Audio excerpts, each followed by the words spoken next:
আল্লাহ রাব্বুল আলামিন বলেন শাহরু রমাদান আল্লাযী উনজিলা ফীহিল কুরআনু হুদাল লিন-নাস ওয়া বায়িনাতিন মিনাল হুদা ওয়াল ফুরকান। জোরে বলুন আল্লাহু আকবার।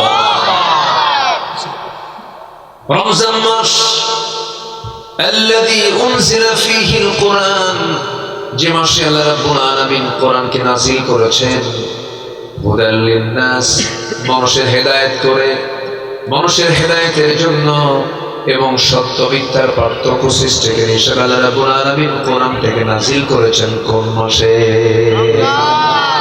রমজান মাসে। শুধু কোরআন নাযিলের কারণেই কিন্তু এই মাসের এত মর্যাদা।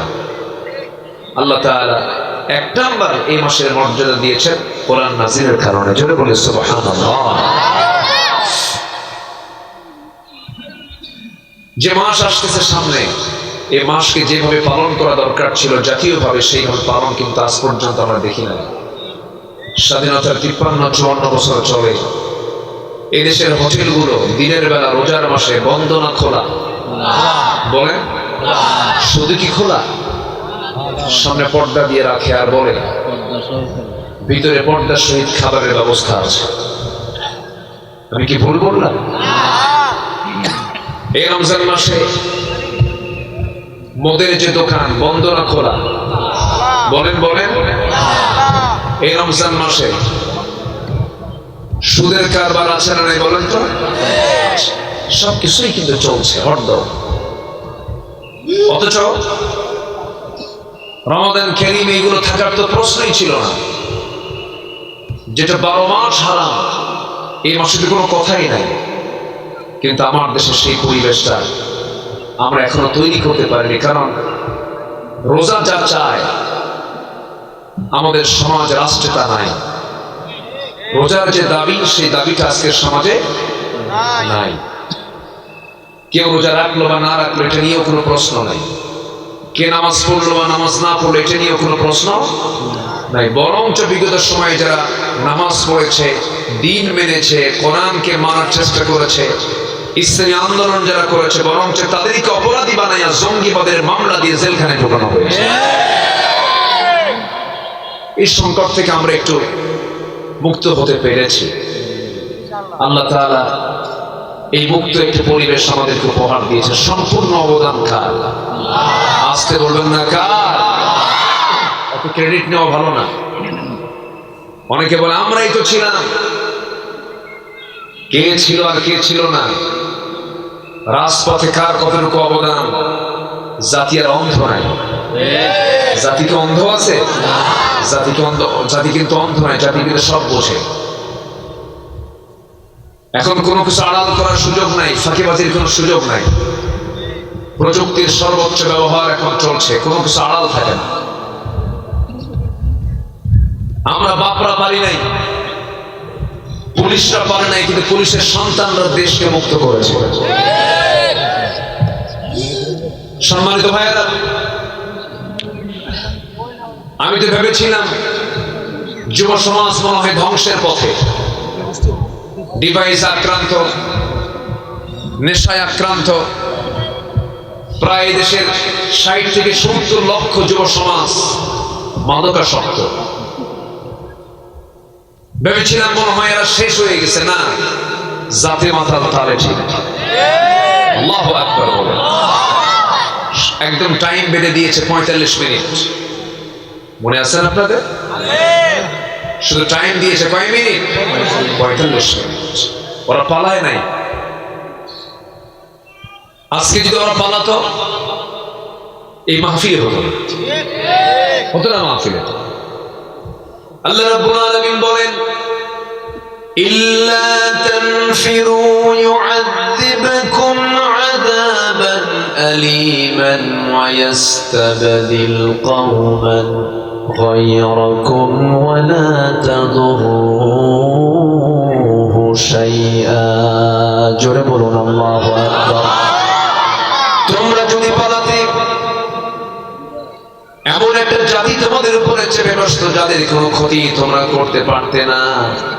এই জন্য বিজয়ের জন্য শর্ত হলো পালিয়ে যাওয়া না সাহস, সামনে এগিয়ে যাওয়া। পালিয়ে যাওয়া না এগিয়ে যাওয়া। আমার বন্ধুগণ, আল্লাহর সাহায্যের সবচেয়ে বড় সাহায্য, জুলুম থেকে যুগে যুগে আল্লাহ বান্দাদেরকে হেফাজত করেছেন। নমরুদকে অটিস্টিক মশাতে বিদায় করেছেন, অকেজো মশাতে বিদায় করেছেন। ফেরাউনকে পানিতে চুবায়া বিদায় করেছেন। আবু জেহেলের মতো নেতাকে আল্লাহ রাব্বুল আলামিন নাবালক সন্তানের হাতে দুনিয়া থেকে বিদায় করে দিয়েছেন। আমার দেশেও যারা বিগত 16 বছর ছিল, এই সমস্ত জালিমকে আল্লাহ রাব্বুল আলামিন নিজ কুদরত সাহায্য দিয়ে আল্লাহ রাব্বুল আলামিন শেষ করে দিয়েছেন। ঠিক কি না? কেউ আছে? খুঁজে তো পাওয়া যাচ্ছে না, সব ফেরেশতা হয়ে গেছে। আমাকে এই সাতক্ষীরায় আসতে দেয়নি। এই আওয়াজটা করে কে? যে আওয়াজটা কই? চা খাওয়ান, একটু নিয়ে যান, এটা বোঝেন না তো? চা খাওয়ান, একটু ফাইন করে নিয়ে একটু চাটা খাওয়ান, কফি খাওয়ান, ফাইন করে একটা পাম্পটি দেন না। ওর একটা বিকট আওয়াজে তো মাহফিলের পরিবেশ অন্যরকম হয়ে যাচ্ছে। হ্যাঁ, একটু চাটা খাওয়ান, ফাইন করে একটু অফার করেন। হ্যাঁ, সম্মানিত ভাইরা আমার দিকে তাকান। তাহলে সামনের যে রমজান আসতেছে, রমজানের হক আমরা আদায় করবো না ইনশাআল্লাহ? জোরে বলি ইনশাআল্লাহ। আল্লাহ কবুল করুন, জোরে বলি আমিন। এই সাতক্ষীরাতে বহুদিন পর আমাকে মাঝখানে বহুদিন আসতে দেয়নি ফেরেশতা। ফেরেশতা কেন বললাম? ফেরেশতা চোখে দেখা যায় না, এদেরকেও দেখা যাচ্ছে না। নাই তো, কোথায় যে গেছে আর খুঁজে পাওয়া যাচ্ছে না। আমরা তো কেউ পালাই নাই। আমাদের প্রতি যত অত্যাচার করা হয়েছে, কেউ কেউ আমরা পালাইছি? 2009 সালে আল্লামা সাইদ রাহিমাহুল্লাহ এবং আমি একই বছর 2009 সালে একসঙ্গে আমরা হজ করেছি। আরাফার ময়দানে একসঙ্গে ছিলাম। তোমাকে প্রশ্ন করা হলো, হুজুর দেশের ট্রাইব্যুনাল গঠন হচ্ছে, টিপাই মুখে বাঁধের আন্দোলন চলছে, পুরো ষড়যন্ত্র, আপনাকে মামলা দেবে, আপনাকে গ্রেফতার করবে, আপনি দেশেই থেকে যান, এই সৌদি আরব থেকে আপনার ফেরার দরকার নেই, আপনি রয়্যাল গেস্ট হয়ে এসেছেন, রাজকীয় মেহমান হয়ে এসেছেন, আপনার দরকার নাই যাওয়ার। উনি মুস্কে এখন হাসি মেরে বললেন, সাইদি পালায়া থাকবে, এটা কি বিশ্বাস হয়? নিজে বললেন, আল্লাহু আকবার বলবেন না? একজন ইমানদার পালায়া থাকবে, তো রাসূল শিখান নাই। উনি বলছেন, আমি বুক উঁচু করে আমার দেশে ফিরে যাব। উনি বুক উঁচু করে দেশে ফিরেছেন, হাসি মুখে জেল খেটেছেন, 13 বছর কারাবরণ করেছেন, কখনো হতাশায় তিনি ভোগেন নাই। আমরা কেউ পালাই নাই। আমাদেরকে যারা রাজাকার ট্যাগ দিয়েছিল, কেউ পাকিস্তান যায় নাই। আমরা শুধু হিন্দুস্তানের রাজাকাররা সব দিল্লি গিয়ে বসে আছে। আমরা কিন্তু ঠিকই আছি, আমরা কেউ যাই নাই, আমরা যাব না। কারণ এই দেশকে আমরা প্রাণ দিয়ে ভালোবাসি, জীবন দিয়ে ভালোবাসি। আমাদের আত্মীয় স্বজন দেশেই, সব বাইরে নাই। হ্যাঁ, আমরা বিয়ে শাদী, ছেলে মেয়ে যা কিছু সব দেশেই করি আমরা। ওরা তো দেশকে এমন ভালোবাসে, একটা আত্মীয় দেশে নাই, সব ইউরোপ আমেরিকা। ভালোবাসা শিখান না, দেশপ্রেম বুঝান আমাদের। ইসলামকে কতটুকু মানে গোড়ায় হাত দিয়ে টের পাওয়া যাবে। স্বামী এক ধর্ম পালন করবে, বউ আরেক ধর্ম পালন করবে, এটা কি ইসলাম মানে? ইসলামকে এটা স্বীকার করে? স্বামী যদি খ্রিস্টান, স্বামী মুসলমান, বউ খ্রিস্টান, বাচ্চা হবে কি জানেন? খচ্চর। গাধার ঘোড়ার মিলনে যে বাচ্চা হয়, ওটার নাম কি? এগুলো খচ্চর সব। অতএব খচ্চরদের জন্য নেতৃত্ব আমরা হতে দেব না।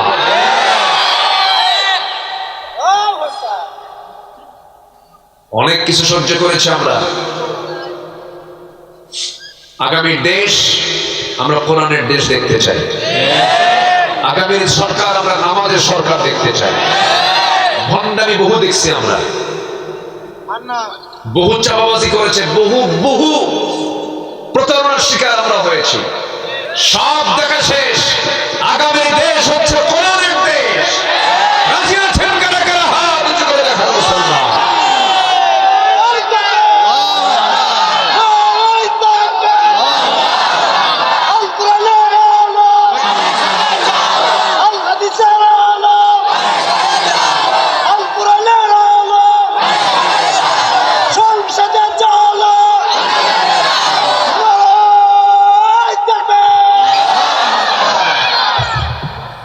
এই তাকবীরটাও দিতে দেয়নি আমাদের।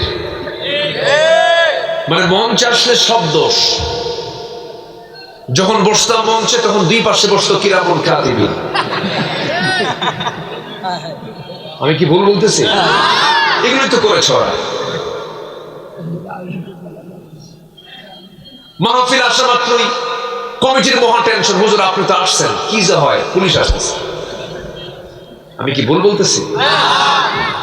জুতার তলা ক্ষয় হয়ে যেত কমিটি কাঁদতো, হুজুর কোরআনের বাগান সাজিয়েছে, আমরা কত অত্যাচার গুলো করেছে। এখন ওরা আলেমদেরকে বেইজ্জত করতে চেয়েছিল, আল্লাহ ওদেরকে ন্যাংটা করে বের করে দিয়েছে। দেখেন না, পালানোর রাস্তা পাইল না এক দরবেশ, মাথার চুল কালো বানালো, দাড়ি কাটলো, যেন তারা না কেউ যেন না চেনে থাকে। আইন মন্ত্রীকে সঙ্গে করে আবার ভুল করে নৌকায় চড়ছে, নৌকার ভেড়ে না, শেষ পর্যন্ত কোস্ট গার্ড গিয়ে ধরে বলতেছে আইন মন্ত্রীকে, স্যার চিনছি আপনাকে, চলেন। আমি একা যাবো কেন, আমি কি একা আসছি না জামাতের সাথে আসছে? ওই যে দেখো আমি জামাতের সাথে আসছে। ওই যে কি, ওর মুখে দাড়ি নাই, মাথার চুল গেল কালো, লোকটা কি, ভালো করে দেখো, ওটাই দরবেশ, ভান ধরে বসে আছে।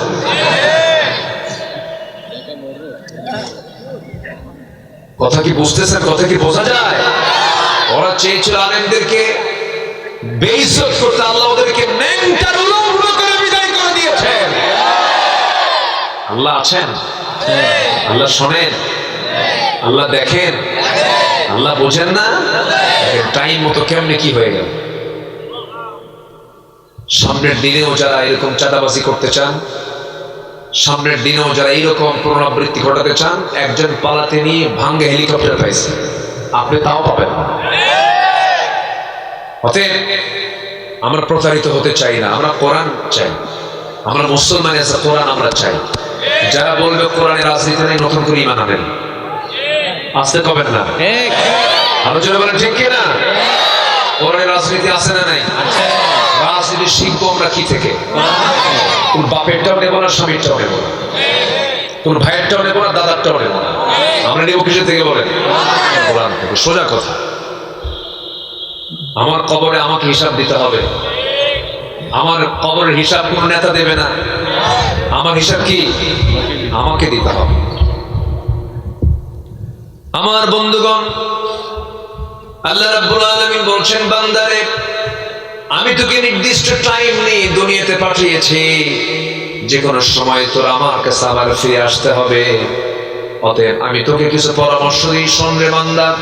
কি দরদ, কি আদর দিয়ে আল্লাহ রাব্বুল আলামিন ডাক দিয়ে বলছেন, ইয়া আইয়ুহাল্লাযীনা আমানু তাকুল্লাহ ولتنظر نفس ما قدمت لغد واتقوا الله إن الله خبير بما تعملون جرب الله أكبر ঈমানদারেরা তোমরা আমি আল্লাহ আমাকে ভয় করো এবং আগামী দিনের জন্য তুমি কি জমা করতেছো, কি পাঠাচ্ছ, কি আমলনামা পাঠাচ্ছ, এদিকে একটু লক্ষ্য করো।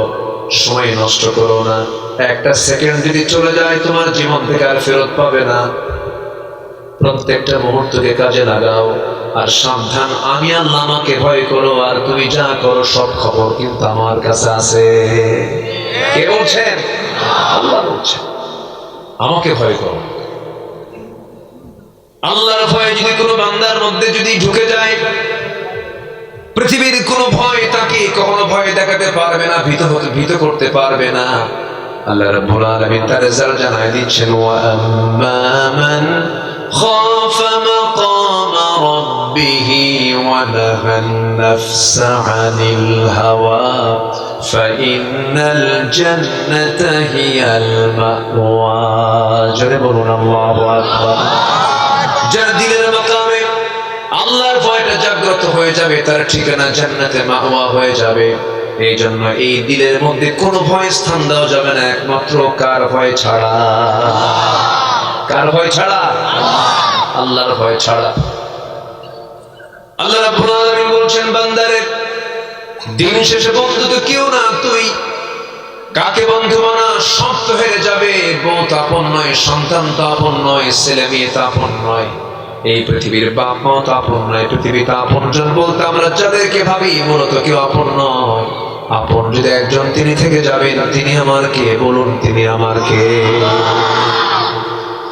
আল্লাহ রাব্বুল আলামিন বলেন, হুয়াল আউয়ালু ওয়াল আখিরু ওয়াদ যাহিরু ওয়াল বাতিন ওয়া হুয়া আলা কুল্লি শাইইন কাদির। জোরে বলুন আল্লাহু আকবার। তিনি প্রথম, তিনি শেষ, তিনি প্রকাশ্য, তিনি গোপন, তার কাছে আমরা ফিরে যাব। সে আল্লাহ তাআলা যে হুকুমগুলো করেছেন সে হুকুমগুলো আমরা মানার চেষ্টা করব। জোরে বলি ইনশাআল্লাহ। বিশেষ করে ফরজ হুকুম। কি হুকুম বলে? আমার দেশে ফরজ নিয়ে মারামারি লাগে না নফল নিয়ে মারামারি লাগে? ফরজ নিয়ে না নফল নিয়ে? নফল নিয়ে মারামারি লাগে। এই যে তারাবি আসতেছে, গতি হবে। কলরাওতে কিন্তু কিছু আহলে হাদিসের ভাইরাও আছে, আছেন কিনা বলে? আচ্ছা আচ্ছা। তারপরে আহলে আহনাফ যারা, তারাও আছেন। নামাজ, তারাবির নামাজ আপনি 8 রাকাত পড়েন, 20 রাকাত পড়েন, এটা তো কোনো বিষয় না, এটা কোনো সাবজেক্ট না। আপনি নাভিতে হাত বাঁধেন অথবা বুকে হাত বাঁধেন, এটাও কোনো সাবজেক্ট না। আপনি আমিন আসতে বলেন, জোরে বলেন, এটাও কোনো বিষয় না। নামাজ হচ্ছে কিনা, জাতি নামাজ পড়ে কিনা। আমি কি ভুল বলতেছি ভাই? ভুল বলতেছি? আমরা ইসলামকে নিয়ে এত টানাটানি করতেছি কেন? এক বুড়ো চাচা পায়জামা বানিয়েছে, তো টেইলার্স পায়জামাটা একটু লম্বা করে দিয়েছে, গিরার নিচে চলে গেছে। তো বুড়িকে যাওয়ার সময়, বাড়ি থেকে বের হওয়ার সময় বলছে, দেখো টেইলার্স তো আমার পায়জামাটা একটু বেশি লম্বা করে দিচ্ছে, তুমি একটু কেচি দিয়ে কেটে 1 ইঞ্চি একটু ছোট করে রাখো। তো মুরব্বীর আমার খুব রাখতো। তো এই কথাটা শুধু বুড়ি শুনে নাই, ছেলে বউ শুনছে, নিজের মেয়ে শুনছে। মোট শুনছে কয়জন? 3 জন। প্রথমে কেচি দিয়ে বুড়ি কাটছে, মানে বউটা কাটছে 1 ইঞ্চি। তো বউমা মনে করছে, ছেলে বউ মনে করছে, শ্বশুর তো যদি এসে খেপে যায়, তো আমার শাশুড়ি এটা কাটলো কিনা, পাজামাটা আমি একটু ঠিক করি। আমার কেসি দিয়ে আবার 1 ইঞ্চি ছোট করছে। 2 জনের কাটা শেষ। এখন মেয়ে ভাবতেছে, আমার আম্মা তো বয়স্ক মানুষ, কাটলো কিনা জানি না, তো আব্বা তো সে খুব রাগারাগি করবে, এই অনুমান করে সে আবার আরো 1 ইঞ্চি কাটছে। কাটতে হবে 1 ইঞ্চি, কাটছে কয় ইঞ্চি? 3 ইঞ্চি। বাড়িতে এসে এখন পায়জামা পরবে, দেখেছে ফুল প্যান্টও না হাফ প্যান্টও না। কি আমার কথা কি বুঝতেছেন? তো আমরা ইসলাম নিয়ে এত টানাটানি করতেছি, শেষে তো কিছুই থাকে না। আমরা আলিয়া বুঝি না, আমরা কওমি বুঝি না, আমরা গোল টুপি লম্বা টুপি বুঝি না। আমরা বুঝি আমাদের কালিমা হচ্ছে লা ইলাহা। এক কালিমার ভিত্তিতে আমরা এক হব। জোরে বলি ইনশাআল্লাহ। তাআলাউ ইলা কালিমাতিন সাওয়াইন বাইনানা ওয়া বাইনাকুম। আল্লাহু আকবার বলেন। আমি মাইকে একটু জোরে বললি কেমন যেন একটা আওয়াজ হয়, একটু ঠিক করেন না, জোরে আওয়াজ দিলে এরকম হয় কেন? আমি তো নিজের কথা নিজেই বুঝি, ইকো দরকার নাই। সম্মানিত ভাইরা, তাহলে আমরা পৃথক থাকবো না এক হব? বলেন পৃথক থাকবো না এক হব? আগে নফল সুন্নাত না ফরজ? আগে বলেন আগে কি দরকার? আগে কি দরকার? ফরজ দরকার। সুদ হারাম, যাকাত ফরজ, এটা নিয়ে কথা বলে কি? আমার সমাজে কি সুদ চালু না যাকাত চালু? সুদটা প্রতিষ্ঠিত, যাকাতটা অতিরিক্ত। যাকাত কি? অতিরিক্ত। না দিলেও কেউ কোনো প্রশ্ন করে না, কিন্তু ট্যাক্স না দিলে বলেন আছে কিনা? বলেন সুদ না দিলে কি খবর আছে না? বলেন তো। ব্যাংক থেকে আপনি ঋণ করেছেন, সুদ দিতেই হবে, বাধ্য আপনি। কিন্তু যাকাত কিন্তু চালু নাই, সুদ চালু আছে। বিয়েটাকে আজকে কঠিন করা হয়েছে। বিয়ে, মেয়েদের বিয়ের বয়স কত বলেন? বলেন কত বছর? আর একটা মেয়ের যৌবন আমার দেশে আসে কত বছরে বলেন? বলেন কত? 12 বছর। আজকের যে সামাজিক চিত্রটা, আমি বলছি না বাল্য বিবাহের পক্ষে আমি কথা বলছি না, কিন্তু এই যে বিশাল মানবাধিকার কর্মীরা কথাগুলো বলেন, মাঝে মাঝে দেখা যায় 12 বছরের 13 বছরের একটা ছোট্ট মেয়ে আমরা মনে করছি, কিন্তু সে তো বড় হয়ে গেছে, সে বন্ধু চিনে, বয়ফ্রেন্ড চিনে, 3 দিন 4 দিন নিখোঁজ হয়ে যায়। এই ব্যাপারে ইসলামের বক্তব্য আছে না নাই? আসতে বলবেন না, আছে না নাই? মানে 18 আগে বিয়ে হবে না, কিন্তু 12-13 বছর বয়সে বের হওয়া যাবে, বের হয়ে চলে যাওয়া যাবে।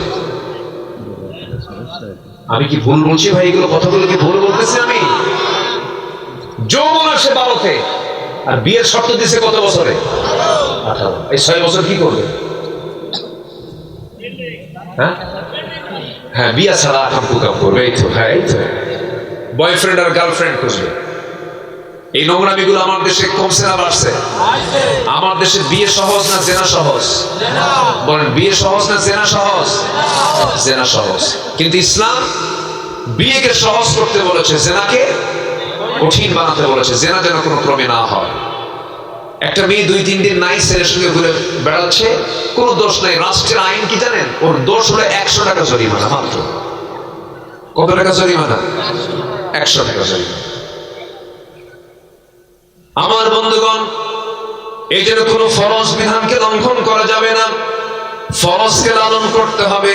ছোট ছোট গুনার দিকে আল্লাহ পাক তাকাবেন না। আল্লাহ রাব্বুল আলামিন বলেন, ইন তাজতানিবু কাবাইরা মা তুনহাউনা আনহু নুকাফির আনকুম সাইয়্যাতিকুম ওয়া নুদখিলকুম মুদখালান কারীমা। জোরে বলুন আল্লাহু আকবার। তুমি যদি বড় বড় গুনাহ করে ফেলো, আল্লাহ তোমাকে ধরে ফেলবেন। কিন্তু তুমি যদি বড় বড় গুনাহগুলোকে যদি গুটিয়ে রেখে, গুনাহ না করে যদি ছোট ছোট যদি কিছু গুনাহ করে ফেলো, আল্লাহ রাব্বুল আলামিন বলছেন, আমি আল্লাহ রাব্বুল আলামিন ছোট গুনাহর দিকে না তাকায়া আমি আল্লাহ তোমার সমস্ত গুনাহগুলোকে মাফ করে জান্নাতের মতো জায়গায় তোমাকে স্থান করে দেব। চ্যালেঞ্জ হচ্ছে, কবিরা কোনো গুনাহ করা যাবে না, কবিরা কোনো গুনার কাছে যাওয়া যাবে না। এটা হচ্ছে সবচেয়ে বড় চ্যালেঞ্জ। আর যে কবিরা গুনাহ ছাড়তে পারবে সে হচ্ছে মুত্তাকি। সে কি বলেন তো? যে ব্যক্তি রোজা রাখবে, সে রোজার ফলাফল কি হবা? মুত্তাকি হয়ে যাওয়া। আমরা মুত্তাকি হব, জোরে বলি ইনশাআল্লাহ। আমি যে বিষয়ে ইঙ্গিত দিতে চাচ্ছি আমার আজকের আলোচনার মধ্যে, সেটা হলো একটা গুণ আজকে আমরা শিখে যাব, একটা গুণ আমরা অর্জন করার সিদ্ধান্ত নেবে, সেটা হলো তাকওয়ার গুণ। কিসের গুণ বলেন তো? যে তাকওয়ার গুণ অর্জন করবে তাকে মুত্তাকি বলে। তাকে কি বলে? মুত্তাকি বলে। মুত্তাকি কাকে বলে?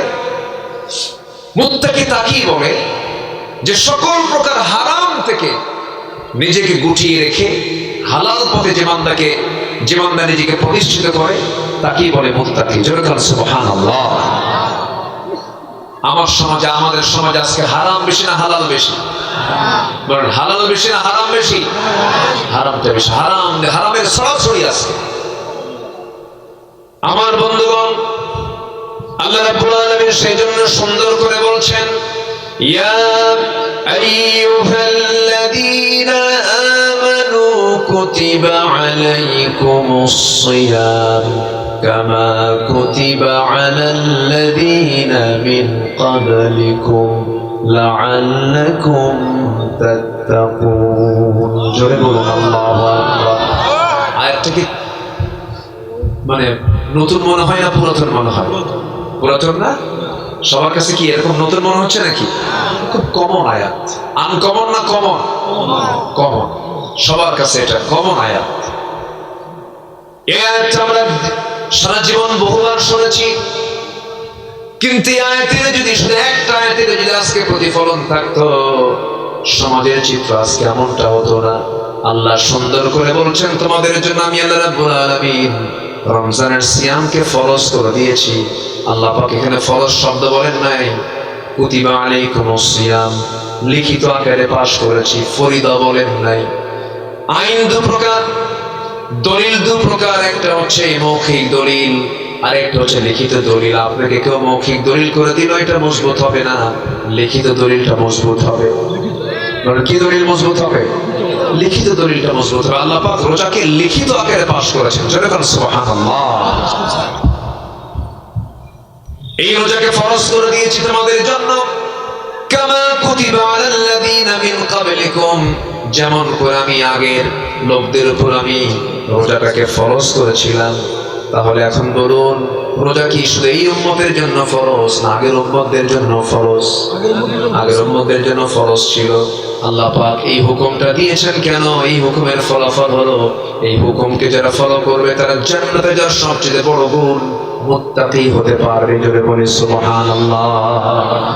বিড়ি খাওয়া এটা একটা বদ নেশা, এটা হঠাৎ করে ছাড়াও যায় না, হঠাৎ করে ছাড়াও যায়। আশপাশ শুনি তো, দেখি তো, বুড়া হয়ে গেছে ছাড়তে পারে না। কিন্তু রমজানকে যদি প্ল্যান করে, রমজানের রোজা রাখবো, বিড়ি খাবো না, একটা না 30 দিন যদি প্র্যাকটিসটা করে, তাহলে বলুন তো এই মাসটা কি বদভ্যাস ছাড়ার জন্য একটা যথেষ্ট মাধ্যম হতে পারে না? কিন্তু কি করে জানেন? সারাদিন রোজা ঠিকই থাকে, শেষ রাত্রি সেহরি খায়, নামাজ পড়ে, জোহর আসর মাগরিব মসজিদে চলে যায়, ইফতার করেই বুড়া চাচা বুড়িকে ফাঁকি দেয়। আবার হাজি সাহেব তো বুড়িকে ফাঁকি দেয় করে কি, ওই চৌমাথা তেমাথা ত্রিমোহনীর মোড়ে কিছু দোকানদার আছে, ওই দোকানদারের ভিতরে চলে যায়। দোকানের ভিতরে চলে গিয়ে এদিক সেদিক তাকা, আমি তাজি মানুষ, দেখলো কিনা কে। এবার দোকানদারকে বলে আস্তে আস্তে করে চোখটি মেরে বলেন, দেখতো সারাদিন রোজা ছিলাম, এক বিড়ির টান দিয়া খাইয়া বলে সারাদিন খাই নাই, আর একটা দে, কাজা সহ আদায় কর। আছে মনে হয় নাই, মনে হয় নাই, আসতে বলবেন না, আছে না নাই? কি রোজা রাখলেন আপনি? বলুন তো এই জাতি ভাত বেশি খায় না বিড়ি বেশি খায়? আলহামদুলিল্লাহ। কি কবেন বলেন? অনেকে বলে হুজুর বিড়ি খাওয়া কি? তখন আমি কই বিড়ি খাওয়ার দোয়া কি কম? আমাদের মাঝে মাঝে প্রশ্ন আসে, হুজুর বিড়ি খাওয়া কি জায়েজ আছে? এরকম যদি তখন আমি উল্টা বলি যে বিড়ি খাওয়ার দোয়াটা কি বলেন? দোয়া আছে? আছে। বিড়ি খাওয়ার কোনো দোয়া পৃথিবীর কেউ বলতে পারবে? দোয়া আছে। যেই কাজের দোয়া নেই সেই কাজ কি কোনদিন বৈধ হতে পারে? হতে পারে। খাবেন কেন? রমজানকে আমরা মাথায় নিয়ে এগুলোকে বাদ দেবো। জোরে বলি ইনশাআল্লাহ, আর জোরে বলি ইনশাআল্লাহ। পান খান, পান খেতে সমস্যা নাই তো, পানের রস ভালো, পানের রস আপনার জন্য খুব ভালো, পেটের জন্য ভালো। কিন্তু পানের সাথে আবার হাকিম উপরে রহমতুল্লাহ আলাইহি কেন? কি কথা আছে না নাই? আছে না নাই? ভাবতেছেন আমি কাউকে বাদ দেব? কাউকে বাদ দেই না। ডাইরেক্ট খান আর পুড়ে খান। নেশা নেশা, পৃথিবীর কোন ডাক্তার নেশাকে জায়েজ বলে না, আল্লাহ এটাকে জায়েজ বলতে পারেন না। আল্লাহ জায়েজ বলেন, ওয়ালা তুলকু বিআইদিকুম ইলা তাহলুকা, নিজকে ধ্বংসের দিকে ঠেলে দেওয়া যাবে না। আপনি পাপ করবেন, পাপ আপনাকে ঘেরাও করবে। দেখেন বিড়ি খায়, ওর ঠোঁট বলে দেয় কি খোর, আস্তে কয় কি খোর বলেন। আপনি মদ খাবেন, চোখ আপনাকে বলে দেবে আপনি মদখোর। আপনি গাঁজা খাবেন, ঠোঁট বলে দেবে, দাড়ি মোজ বলে দেবে আপনি গাঁজাখোর। বিড়িখোরের চেহারা একরকম হয়, গাঁজাখোরের চেহারা আরেক রকম হয়, মদখোরের চেহারা আরেক রকম হয়। যে পাপ করবে পাপ তাকে ঘেরাও করে ফেলবে, গুনাহ করবেন গুনাহ আপনাকে অ্যাটাক করে ফেলবে। এই জন্য আমার বন্ধুগণ, সবচেয়ে বড় তাকওয়া হলো নিজের জীবনকে সম্পূর্ণ গুনাহ মুক্ত রাখার চেষ্টা করা, পাপের দিকে না যাওয়া, গুনাহের দিকে না যাওয়া। আল্লাহ রাব্বুল আলামিন বলছেন, বান্দা আমি তোকে ট্রেনিং এর জন্য দিয়েছি, রমজান মাসটা 30 দিন কাজে লাগা। সুন্দর করে তারাবির নামাজটা পড়, রাতের কিয়ামটা কর, দিনের সিয়ামটা কর। ওয়ামান সামা ওয়ান কামা, যে ব্যক্তি দিনের রোজা এবং রাতের বেলা দাঁড়ায় দাঁড়ায় সিজদা দেবে, রুকু দেবে, আল্লাহ বলছেন যদি সেটা অ্যাকচুয়ালি ইহতিসাবের সাথে হয়, আমি আল্লাহ রাব্বুল আলামিন তার আগের পরে সমস্ত গুনাহগুলোকে আমি আল্লাহ মাফ করে দেব। জোরে বলি সুবহানাল্লাহ। আমার বন্ধুগণ, এই সিয়ামের মধ্য দিয়ে জীবনটাকে সুন্দর করে সাজায় নিতে হবে আমাকে আপনাকে। সাহাবে কেরাম মাত্র 16টা রোজা রেখে তারা তাকওয়ার গুণ অর্জন করেছিলেন। তারা একজন বীর মুজাহিদের ভূমিকা পালন করেছেন মাত্র 16টা রোজা রেখে। তারা মদিনায় হিজরত করলেন, যখন হিজরতের মাত্র একটা বছর পরই রোজা ফরজ হয়ে যায়। দ্বিতীয় হিজরত আমার নবী যখন মক্কা থেকে মদিনায় চলে গেলেন, আল্লাহ পাক সিয়ামকে ফরজ করে দিলেন। আমার বন্ধুগণ, রোজা যখন ফরজ হয়ে গেল, 16 দিনের মাথায় নবীর কাছে সংবাদ চলে এলো, ইয়া রাসূলুল্লাহ, আপনার জীবনকে শেষ করে দেওয়ার জন্য, ইসলামকে নিশ্চিহ্ন করার জন্য মক্কা থেকে কুরাইশরা লোহিত সাগরের পাশ দিয়ে হেঁটে হেঁটে ঘোড়ায় চড়ে চড়ে 1000 সৈন্য সহ সব চলে আসছে বদর নামক প্রান্তরে। তাদেরকে মোকাবেলা করার জন্য আপনাকে প্রস্তুতি নিতে হবে। আমার নবীর কাছে যখন এমন সংবাদ দেওয়া হলো, আমার নবী সাহাবে কেরামকে ডাক দিলেন, সাহাবীরা শোনো, যুদ্ধের ডাক এসেছে, জিহাদের ডাক এসেছে, কি করবে বলো। সাহাবীরা কেবলই মক্কা থেকে মদিনায় চলে আসছে, ঘর নাই, বাড়ি নাই, বউ নাই, বাচ্চা নাই, সন্তান নাই, একদম খালি হাতে এসেছেন, হ্যান্ড টু মাউথ নাই, খাবারও পান না। এমন একটা সময় যখন যুদ্ধের ডাক চলে এলো, সাহাবীরা বললেন, ইয়া রাসূলুল্লাহ, আমাদের কিছু নাই, তবে আল্লাহর সাহায্য আমাদের আছে, আপনি যা বলবেন আমরা যুদ্ধের প্রস্তুতি নিয়ে নিলাম। জোরে বলে সুবহানাল্লাহ। আমরা অনেকে কি বলে রমজান মাসকে শুধু সিয়ামের মাস মনে করি, কিন্তু রমজান মাস শুধু সিয়ামের মাস নয়, এটা জিহাদের মাস, বদরের মাস, বিজয়ের মাস, মক্কা বিজয়ের মাস। আল্লাহু আকবার। আমরা ইতিহাস জানি না, শুধু আমরা মনে করি রমজান মাস শুধুমাত্র না খেয়ে থাকার মাস। কে বলেছে? না। আবার রোজাকে আমরা অনেকে মনে করি শুধু না খেয়ে থাকার নামে রোজা না, কথা না বলার নামও রোজা, কথা না বলার নামও রোজা। কথা বলা যাবে না, কোন কথা? মিথ্যা কথা, কোন কথা? বাজে কথা, কোন কথা? গীবতের কথা, কোন কথা? ফাহিশা কথা। এই জাতীয় কোনো বাজে কোনো কথা ইমানদার রোজাদার কখনো মুখ থেকে বের করতে পারে। সম্মানিত ভাইরা, আমার দেশে ফাহিশা কথার পরিমাণ কম না বেশি? বিশেষ করে বিগত 16 বছর একজন নেতা ছিলেন, আমার এত বিরক্ত লাগতো লোকটাকে। নোয়াখালী তার বাড়ি, মাইক যখনই পাইতেন উনি, ওনার বক্তব্য একটাই ছিল, সেটা হলো শুরু করতেন, খেলা হবে। এত ফাহিশা কথা, এত বাজে কথা। আমরা এই সমস্ত বাজে নেতৃত্ব আমরা বাংলার জমিনে দেখতে চাই না। কথা এবং কাজের মিল পাওয়া যায়, নেতৃত্ব মানবতা, ঠিক কিনা? আমরা কাজে বিশ্বাসী হব, জোরে বলি ইনশাআল্লাহ। কথায় বিশ্বাসী না কাজে বিশ্বাসী? কাজে বিশ্বাসী হব, জোরে বলি ইনশাআল্লাহ।